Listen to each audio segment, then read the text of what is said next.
It's easy to shit on the government and say that they're not going to be able to fix the housing crisis in Canada.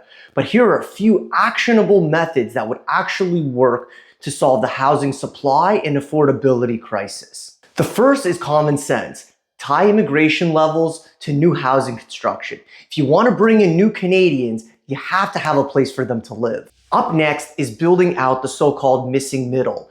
If you've ever been to cities like Montreal, you will have noticed that they have 3- and 4-story walk-up apartments almost everywhere.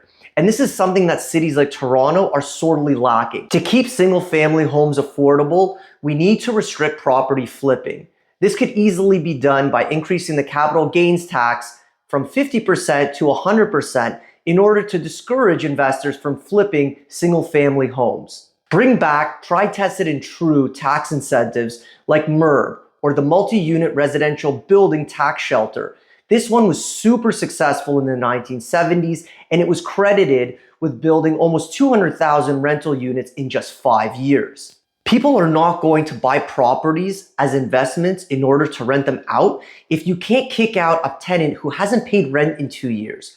We have to do something about the huge backlogs at the Ontario Landlord and Tenant Board specifically to restore the confidence among landlords that if they decide to take a risk and buy a rental property, they're going to be able to get paid every month.